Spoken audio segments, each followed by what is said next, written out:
To nourish the heart, there is nothing better than to make the desires few.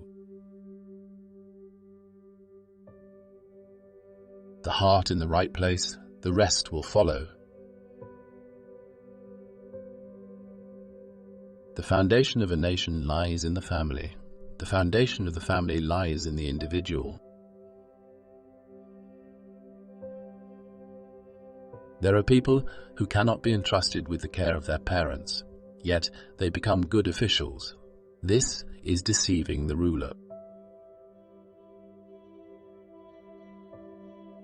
Kindly words do not enter so deeply into men as a reputation for kindness. When a man has committed a wrong, if he is ashamed of it, he is not far from being good.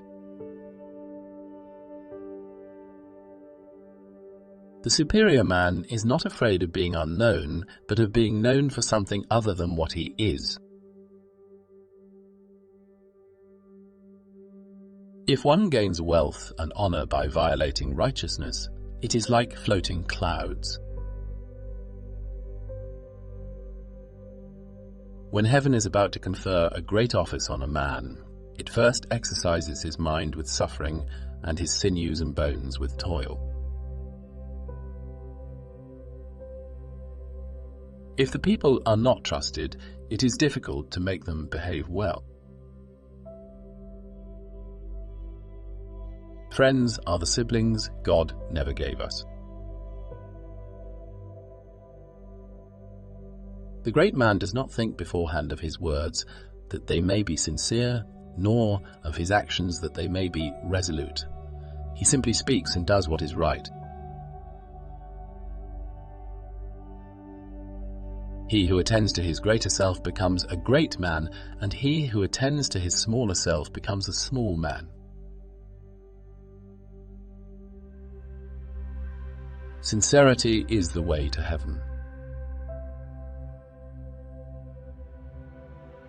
People have the potential for good, just as water flows downwards. When right principles prevail, government will not be in the hands of the great officers. When a prince dies, his successor entrusts the administration of his state to the same ministers. If the king loves music, there is little wrong in the land.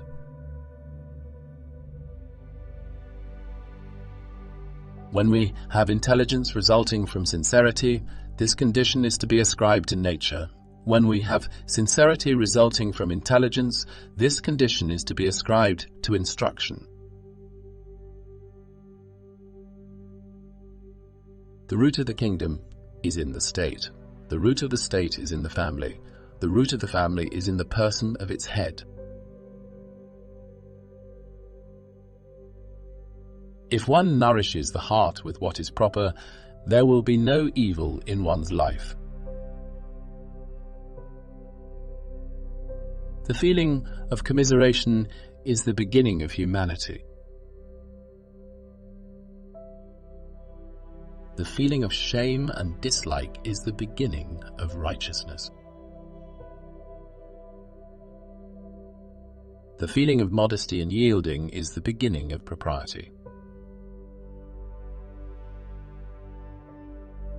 The feeling of approving and disapproving is the beginning of wisdom.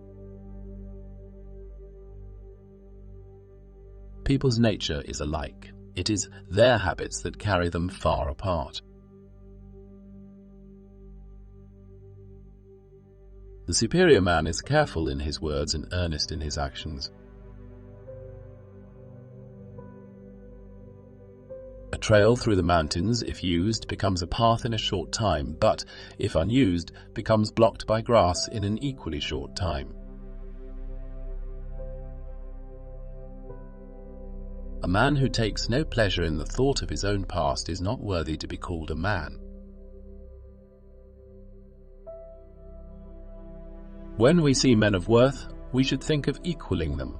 When we see men of contrary character, we should turn inwards and examine ourselves.